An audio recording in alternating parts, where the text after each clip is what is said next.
Welcome to my channel Tally radar. నేను మీ Yagnamurthy. Gaddar awards Telugu సినిమాని ప్రోత్సహించడం కోసం తెలంగాణ ప్రభుత్వం కొత్తగా ప్రవేశపెట్టినటువంటి అవార్డ్స్. 14 సంవత్సరాల తర్వాత మళ్ళీ తెలుగు సినిమాకు సంబంధించి ప్రభుత్వం ఇక్కడ అవార్డులు ప్రకటించడం అనేది హర్షణీయమనే చెప్పాలి. ఎందుకంటే సినీ మాధ్యమం అనేది ప్రజల్ని ప్రేరేపించేటువంటి మాధ్యమాల్లో ప్రథమ స్థానంలో ఉంటుందనే విషయం అందరికీ తెలిసిందే. ఒకప్పుడు నంది అవార్డు ఇచ్చేవాళ్ళు. రాష్ట్రం విడిపోయిన తర్వాత 2 రాష్ట్రాలుగా ఆంధ్రప్రదేశ్ తెలంగాణగా విడిపోయిన తర్వాత ఆంధ్రప్రదేశ్ ప్రభుత్వం అవార్డులు ప్రకటించింది కానీ ఇవ్వలేదు. 14 సంవత్సరాల తర్వాత ఇప్పుడు తెలంగాణ ప్రభుత్వం ఈ అవార్డు ప్రకటించడం, జూన్లోనే వాటిని ప్రదానం చేయడానికి నిర్ణయించడం అనేది ముదావహం చెప్పాలి. జ్యూరీ చైర్పర్సన్గా జయసుధ ఆధ్వర్యంలో ఈరోజు అవార్డు ప్రకటించారు.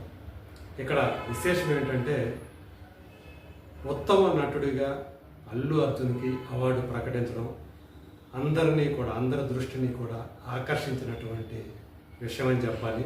ఆసక్తికరమైన విషయం అని చెప్పాలి. మనందరికీ తెలుసు, గత డిసెంబర్లో జరిగినటువంటి సంధ్యా థియేటర్లో జరిగినటువంటి అవాంఛనీయమైనటువంటి ఒక దుర్ఘటన ఏదైతే ఉందో, పుష్ప 2 ఆ ప్రీమియర్ షోకి అటెండ్ అయినటువంటి ఒక స్త్రీ అక్కడ తొక్కిసలాట్లో చనిపోవటం, రేవతి అనే మహిళ. అలాగే ఆమె కొడుకు ఆల్మోస్ట్ ప్రాణాపాయ స్థితిలోకి వెళ్ళిపోవటం. నెమ్మదిగా ఇప్పుడు అబ్బాయి కోలుకుంటున్నాడని చెప్తూ ఉన్నారు. కానీ ఇప్పటికీ కూడా స్టిల్ అంటే డిసెంబర్ మొదటి వారంలో జరిగినటువంటి ఘటన అది. ఇన్ని 6 నెలలు గడిచిన తర్వాత కూడా ఆ అబ్బాయి ఇంకా మనుషుల్ని గుర్తుపట్టలేని, సొంత తండ్రిని కూడా గుర్తుపట్టలేని పరిస్థితిలో ఉండటం అనేది శోచనీయమని చెప్పాలి. అదే బాధాకరమైన విషయం. అలాంటి దానికి బాధ్యుడిగా చేస్తూ అల్లు అర్జున్ని అరెస్ట్ చేయడం, ఒక రాత్రి ఆయన్ని జైల్లో కూడా పెట్టడం మనం చూసాం. ఇదంతా కూడా ఒక పార్శ్వం అయితే, ఇప్పుడు ఆయనకి పుష్ప 2లో అదే పుష్ప 2 ఆ సినిమాలో నటించిన ఆయన పోషించినటువంటి ఆ పాత్ర ఏదైతే ఉందో పుష్పరాజ్, దాన్ని చాలా ఉన్నత స్థాయిలో పోషించాడనే ఉద్దేశంతో ఆయనకు ఉత్తమ నటుడు అవార్డుని ప్రకటించారు. అంటే ఇప్పుడు చూస్తే మనం స్థూలంగా రాజకీయాలు వేరు, అలాగే శాంతి భద్రతలు వేరు, సినిమా వేరు అని తెలంగాణ ప్రభుత్వం చెప్పకనే చెప్పింది అనేటువంటి వ్యాఖ్యలు వినిపిస్తూ ఉన్నాయి. అది నిజం కూడా అనుకోవాలి. ఇప్పుడు ఇంకా ఆసక్తికరమైనటువంటి విషయం ఏంటంటే, సాధారణంగా ఈ సినిమా అవార్డులకి ముఖ్య అతిథిగా వచ్చేది తెలంగాణ, అంటే ఆ ప్రభుత్వ ఎవరైతే ముఖ్యమంత్రి హోదాలో ప్రతిభలో ఉన్నారో ఆయన ముఖ్య అతిథిగా వస్తారు. ఆయన చేతుల మీదుగానే అన్ని ప్రముఖమైనటువంటి అవార్డులన్నీ కూడా ఆయన చేతుల మీదుగానే ప్రదానం చేస్తారు.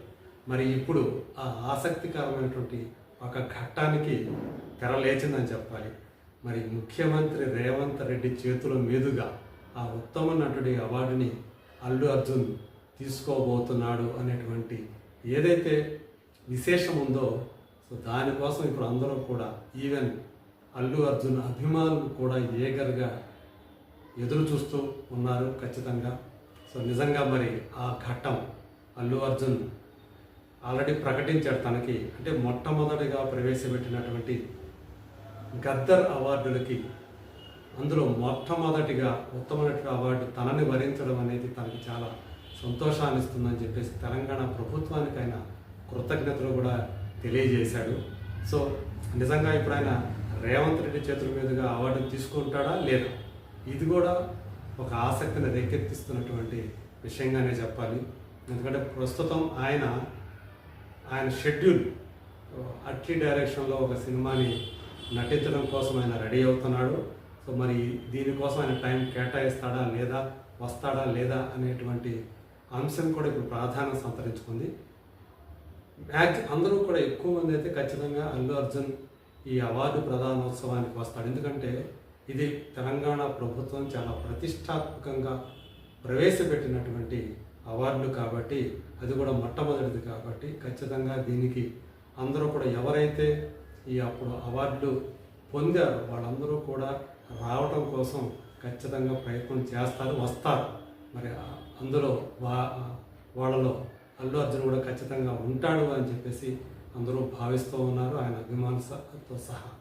సో ఇప్పుడు అంటే యాక్చువల్గా ఈ సినిమాకి ఉత్తమ చిత్రం ఆ కేటగిరీ కింద కూడా దాన్ని అప్లై చేసుకున్నారు. కానీ బట్ కంటెంట్ పరంగా చూసినప్పుడు దానికంటే బెటర్ సినిమా కంటెంట్ పరంగా చూసినప్పుడు కొంత విమర్శలు కూడా వచ్చిన సంగతి మనకు తెలుసు. ఎందుకంటే ఇందులో ఇది ఒక స్మగ్లర్ సంబంధించినటువంటి కథ మనకు తెలుసు. పుష్పరాజ్ అనే అతను ఒక స్మగ్లర్ అని, ఎర్రచందనం స్మగ్లర్ అని మనకు తెలుసు. సో అలాంటి వాడికి అతన్ని హీరోయిక్గా చూపిస్తూ తీసినటువంటి సినిమా కాబట్టి ఇది ఉత్తమ చిత్రం దానికి కరెక్ట్ కాదనే ఉద్దేశంతో జ్యూరీ కల్కి సినిమా, ప్రభాస్ కథానాయకుడిగా నటించినటువంటి కల్కి 2898 AD అనే సినిమాని ఉత్తమ చిత్రంగా దాన్ని ఎంపిక చేశారు. ఆ తర్వాత పొట్టేలు అనేటువంటి ఒక తెలంగాణ నేపథ్యంతో తీసిన సినిమాకి దానికి ద్వితీయ ఉత్తమ చిత్రంగా, అలాగే లక్కీ భాస్కర్ని దుల్కర్ సల్మాన్ కథానాయకుడుగా వెంకీ అట్లూరి డైరెక్ట్ చేసినటువంటి ఆ సినిమాని ఉత్తమ తృతీయ చిత్రంగా ఆ సినిమాని ఎంపిక చేశారు. అలాగే 35 ఇది చిన్న కథ కాదు అనేటువంటి ఒక చిన్న సినిమా మనం ముందుకు వచ్చింది 2024లో. చాలా క్యూట్ ఫిలింగా దాన్ని చెప్పుకున్నారు. దానికి ఉత్తమ బాలల చిత్రం అవార్డు ఇవ్వటమే కాకుండా అందులో ఇద్దరు పిల్లల తల్లిగా నటించినటువంటి నివేదా థామస్, ఆ అమ్మాయికి ఉత్తమ నటిగా అవార్డు ప్రకటించడం కూడా సో చాలామంది దృష్టిని ఆకర్షించిందని చెప్పాలి.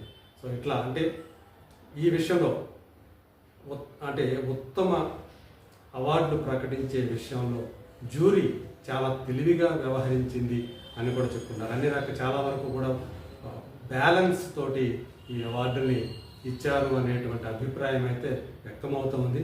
దాదాపు చాలా అప్లికేషన్స్ వచ్చాయని చెప్పేసి జ్యూరీ చైర్పర్సన్ చెప్పారు జయసుధ గారు. సో ఎంతమంది అప్లై చేశారా అనేటువంటి ఆశ్చర్యం కూడా కలిగించింది. వేల సంఖ్యలో అప్లికేషన్స్ వచ్చాయి, నామినేషన్స్ వచ్చాయి. సో వీటన్నిటిని కూడా ఉడబోసి అందులో ఆ జ్యూరీ మెంబర్స్ కూడా ఎలాంటి పక్షపాతానికి తావు లేకుండా, ఎలాంటి రికమెండేషన్స్కి తావు లేకుండా ఈ అవార్డుల ఎంపిక జరిగిందని కూడా జయసుధ చెప్పారు. సో దాన్ని నమ్ముదాము. సో మొత్తానికి ఇప్పుడైతే ఇప్పటివరకు అయితే ఎక్కువ విమర్శలు అయితే ఏమీ కనిపించట్లేదు ఈ అవార్డుల ఎంపిక విషయంలో.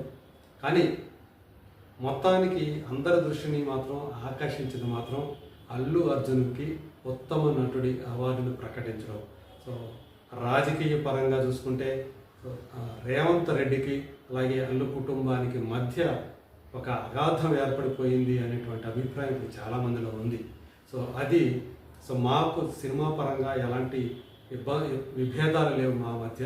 అప్పుడు జరిగిన ఇన్సిడెంట్ను బట్టే అక్కడ అల్లు అర్జున్ని బాధ్యునిగా చేసి ఆయన మీద చర్యలు తీసుకున్నాం తప్పితే ఆయన మీద వేరే విధంగా వ్యక్తిగతంగా మాకు ఎలాంటి వ్యతిరేకత లేదు అని చెప్పేసి తెలంగాణ ప్రభుత్వం ఈ చర్యతోటి ఇప్పుడు గద్దర్ అవార్డుని ఆయన ఉత్తమ నటుడిగా ఆయన ప్రకటించడం ద్వారా సో ఇది నిరూపించుకుంది అనేటువంటి మాటలు కూడా వినిపిస్తున్నాయి. సో రేపు అతి త్వరలో జరగబోతున్నటువంటి ఈ గద్దర్ అవార్డుల ప్రధానోత్సవ వేడుక ఖచ్చితంగా చాలామంది దృష్టిని, ఇండస్ట్రీ వర్గాలనే కాకుండా అల్లు అర్జున్ అభిమానుల్ని అలాగే మిగతా సినీ ప్రియులందరినీ కూడా ఖచ్చితంగా ఆకర్షిస్తుంది. అందరి దృష్టి దాని మీద ఉంటుంది.